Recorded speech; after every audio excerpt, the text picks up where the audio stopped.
환영합니다. 정치 미스터리 채널의 K박사입니다. 오늘 다룰 이야기는 4월 8일로 거슬러 올라갑니다. 영국의 100년 전통 신문 파이낸셜 타임스가 폭탄 같은 보도를 터뜨렸죠. 이란이 공보관을 통해 새로운 규칙을 발표했다는 겁니다. 그 규칙이 뭐냐고요? 앞으로 호르무즈 해협을 지나는 모든 유조선은 통행료를 내야 한다는 겁니다. 고속도로 톨게이트랑 뭐가 다르냐고요? 악마는 디테일에 있습니다. 요금 기준이 배에 실린 원유량에 따라 달라지거든요. 원유 1배럴당 1달러, 별로 안 많아 보이죠? 하지만 초대형 유조선 한 척엔 200만 배럴이 실립니다. 초등학생도 계산할 수 있죠. 한 번 지날 때마다 200만 달러가 날아가는 겁니다. 가장 무서운 건 결제 방식입니다. 이라는 달러도 유로도 금이나 은도 안 받겠다고 선언했습니다. 그들이 딱 집어 요구한 건 바로 비트코인입니다. 네, 맞습니다. 뉴스에 매일 오르락내리락 하는 그 비트코인 말입니다. 왜 하필 비트코인일까요? 공보관 하미드 호세이니가 내놓은 공식 이유는 꽤 사이버펑크스럽습니다. 비트코인으로 결제하면 몇 초 만에 완료되고 추적할 수 없으며 제재 때문에 압수당할 일도 없다는 거죠. 이 말에 파이낸셜 타임스가 파헤친 또 다른 디테일이 더해지면 그림이 더 생생해집니다. 호르무즈 해협 수로에선 모든 선박의 VHF 무선 채널의 차가운 경고 방송이 반복되고 있다는 겁니다. 허가 없이 통과하려는 모든 선박은 파괴될 것이다. 이란이 전 세계 에너지의 목줄인 호르무즈 해협의 암호화폐 톨게이트를 세운 겁니다. 돈 안 내면 무력으로 응징하는 무장 톨게이트 말입니다. 이 소식에 전 세계가 발칵 뒤집혔습니다. 이란은 대체 무슨 속셈일까요? 이 싸움은 갈수록 이해하기 어려워지고 있습니다. 국제에너지기구 통계에 따르면 전쟁 전 전 세계 연료의 5분의 1이 이곳을 지났습니다. 해상 석유 무역의 4분의 1이 이 해협을 통과해야 했죠. 매일 100척이 넘는 상선이 줄지어 빠져나갔습니다. 이란이 문을 닫으면 그야말로 치명타입니다. SP글로벌 데이터에 따르면 해협의 유조선 통행량은 며칠 만에 97%나 폭락했습니다. 국제유가는 치솟았고 각국 경제학자와 정치인들은 심장마비 직전까지 갔습니다. 하지만 이란도 문을 닫고 보니 문제가 생겼습니다. 미국을 괴롭히려고 문을 닫았지만 정작 자신들도 얻는 게 없었죠. 배가 못 지나가니 기름을 팔 수도 없고 산유국 형제들도 같이 애를 태웠습니다. 게다가 완전 봉쇄는 전 세계를 적으로 돌리는 셈이니 압박이 너무 컸습니다. 바로 이때 이란 혁명수비대, 그 악명 높은 IRGC의 독한 놈들이 더 기발한 방법을 생각해냈습니다. 왜 꼭 완전히 닫아야 하지? 문을 살짝 열고 통행료를 받으면 어떨까? 생각의 전환이 일어난 겁니다. 전면 봉쇄에서 정밀 관리로 방식을 바꿨죠. 그래서 3월 중순부터 비공식적인 요금 징수 시스템이 조용히 작동하기 시작했습니다. 이곳을 지나고 싶다고요? 문제 없습니다. 하지만 규칙을 따라야 합니다. 선주는 IRGC가 지정한 중개인에게 이메일을 보내 배의 모든 정보를 상세히 보고해야 합니다. 선주가 누구인지, 어느 나라 국기를 달았는지, 화물은 무엇인지, 목적지는 어디인지, 선원은 어느 나라 사람인지, 심지어 선박자동 식별장치 데이터까지 다 제출해야 합니다. IRGC는 서류를 꼼꼼히 심사합니다. 미국이나 이스라엘과 한 통속이 아니라고 판단되면 승인해주죠.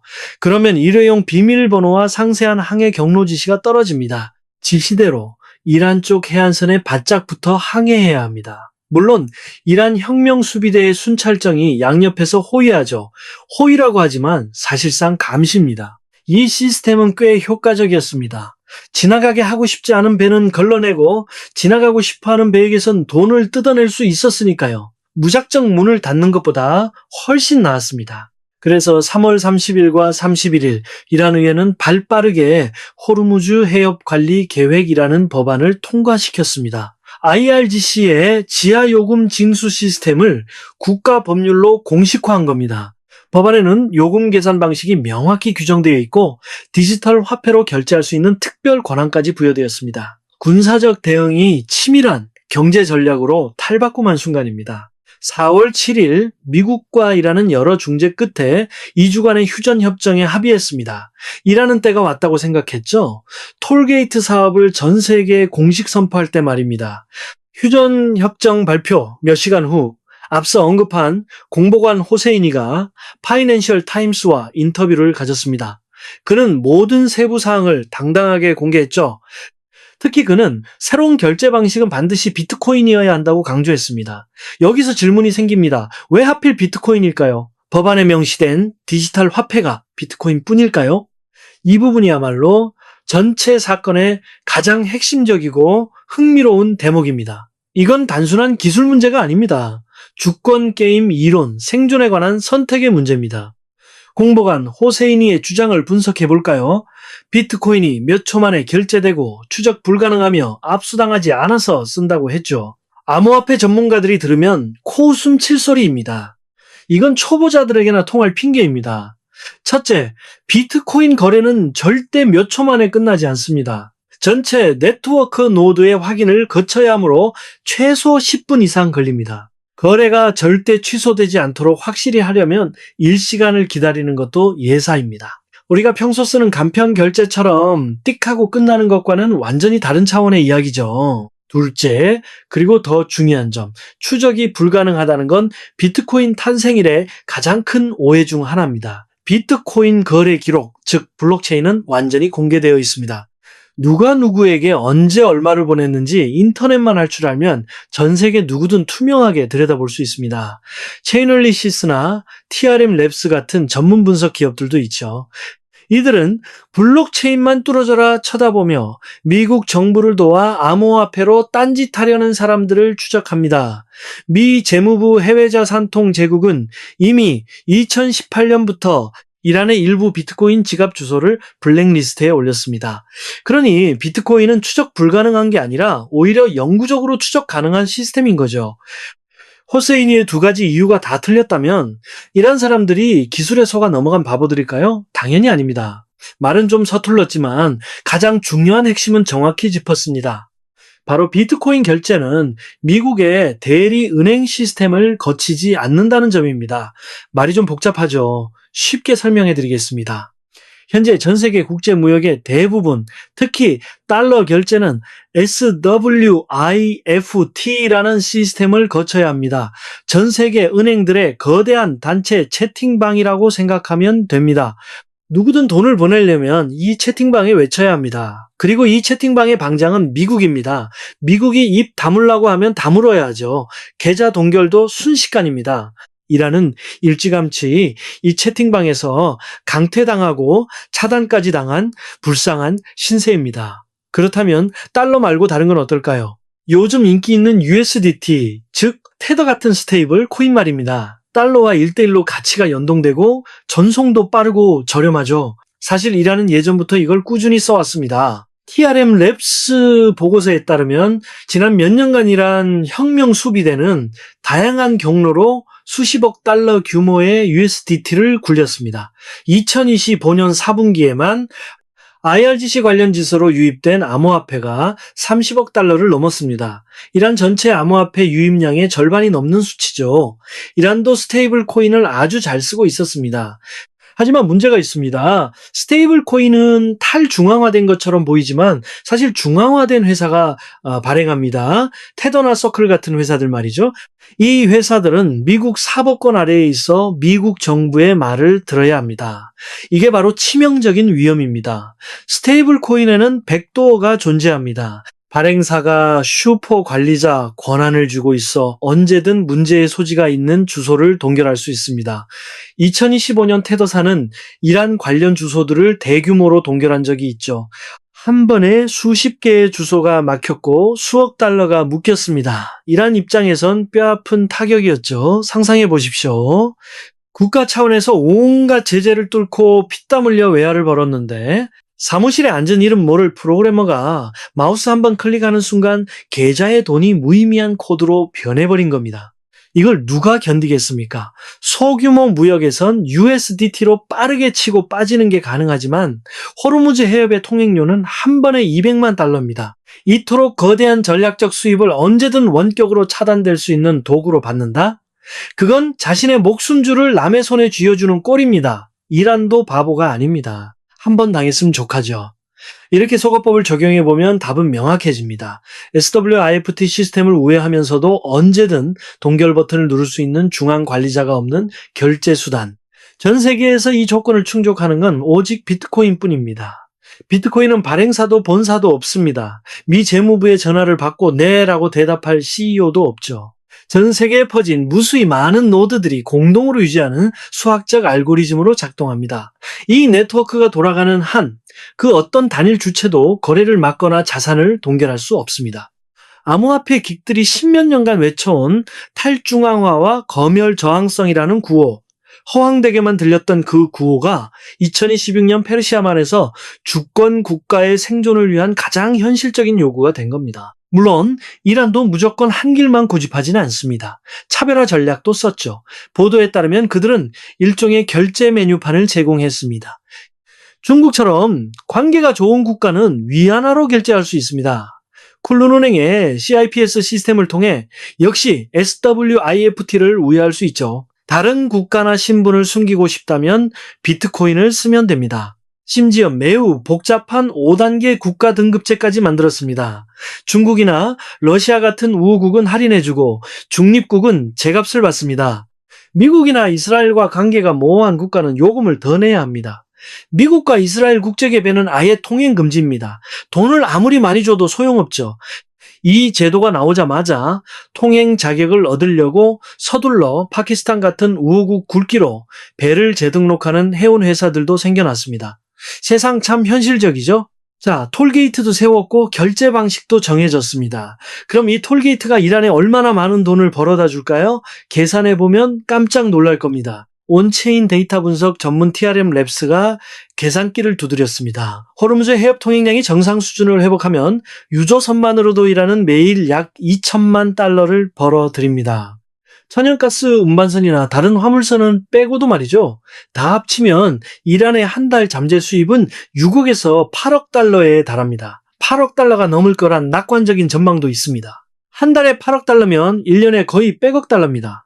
수십 년간 제재를 받아 경제가 파탄난 국가에게 이건 그야말로 하늘에서 뚝 떨어진 거액입니다. 이 돈이면 많은 걸 바꿀 수 있죠. 감을 잡기 위해 수에즈 운하와 비교해 볼까요? 수에즈 운하는 세계에서 가장 유명한 톨게이트죠. 이집트 정부 소유입니다. 장사가 가장 잘 됐던 2022년 수에즈 운하의 1년 수입이 94억 달러였습니다. 이란의 호르무즈 톨게이트가 안정적으로 운영된다면 수에즈 운하와 맞먹는 수익을 내는 겁니다. 수에즈 운하 이야기가 나온 김에 덧붙이자면 이란 사람들은 이 요금 징수 계획을 변호할 때 대놓고 수에즈 운하를 예로 듭니다. 1956년 이집트 나세르 대통령이 영프가 통제하던 수에즈 운하 회사를 국유화해버렸죠.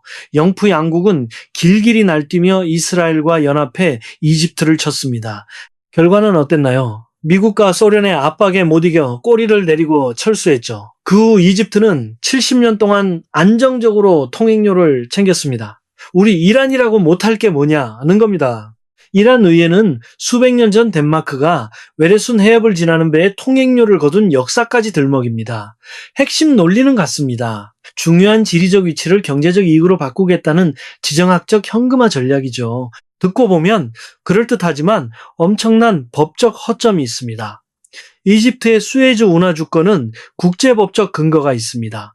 인공적으로 판 운하이고 이집트 영토 내에 있으니까요. 자기 마당에 우물을 파놓고 이웃이 물을 길어갈 때 돈을 받는 건 당연합니다. 하지만 호르무즈 해협은 자연적으로 형성된 곳입니다. 국제해양법상 국제항행에 쓰이는 해협은 특별한 법적 지위를 갖습니다. 유엔해양법 협약에 따라 모든 국가의 선박은 통과 통항권을 누리며 연안국이 마음대로 요금을 받을 수 없죠. 이란은 어떻게 대답했을까요? 아주 간단합니다. 우린 그 협약 비준 안 했어. 서명은 했지만 의회 비준을 안 했으니 법적 구속력이 없다는 겁니다. 상황이 꽉 막혀버렸습니다. 한쪽엔 국제사회가 보편적으로 받아들이는 해양법 규칙이 있고 다른 한쪽엔 그 규칙을 거부하며 핵심 수로를 장악한 무장한 지역 강국이 버티고 있습니다. 미국의 유명 잡지 포린 폴리시는 단도직입적으로 분석했습니다. 이란이 이 전시 임시 요금을 평시에 영구적인 제도로 정착시킨다면 1956년 나세르의 수에즈 운하 국유화 이후 중동 지역에서 일어난 가장 거대한 경제적, 지정학적 사건이 될 것이라고요. 물론 그 영향은 지정학적 차원에만 머물지 않습니다. 금융시장의 반응도 아주 흥미롭죠. 미, 이란 휴전 소식이 나오자마자 비트코인 가격은 로켓을 탔습니다. 68,000달러 부근에서 단숨에 72,000달러 위로 치솟았죠. 파이낸셜 타임스의 톨게이트 보도가 나오자 가격은 한 번 더 뛰어 73,000달러를 돌파했습니다. 이게 뭘 의미할까요? 시장의 스마트머니가 이미 냄새를 맡았다는 겁니다. 그들은 두 가지 거대한 사건의 가치를 매기고 있습니다. 첫째는 안전자산으로서의 비트코인 가치입니다. 2016년 전쟁 발발 이후 사람들은 비트코인이 전통적인 안전자산의 왕인 금보다 가격 방어를 더 잘한다는 걸 알게 되었습니다. 잠잠했던 디지털 금이라는 말이 다시 떠오른 겁니다. 전쟁통에는 금괴를 숨기는 것보다 아무도 빼앗을 수 없는 개인키를 머릿속에 외우고 있는 게 더 안전하다고 느낀 거죠. 하지만 둘째, 더 새롭고 중요한 사건이 있습니다. 시장이 처음으로 비트코인이 국제 결제 수단으로 쓰일 수 있다는 잠재력을 똑똑히 목격했다는 겁니다. 상상해 보십시오. 주권 국가가 전 세계 에너지에 목줄을 쥐고 비트코인으로 통행료를 받겠다고 공개 선언했습니다. 이건 암호화폐 백서에나 나오는 상상이 아니라 피비린내 나는 현실입니다. 이 현실이 말해주는 게 뭘까요? 국가 간 관계가 파탄나고 달러 제재가 가동되고 스위프트에서 쫓겨나고 믿었던 스테이블 코인마저 배신할 때 비트코인이 지구상에 남은 마지막 유일하게 열려있는 결제 통로가 될 수 있다는 사실입니다.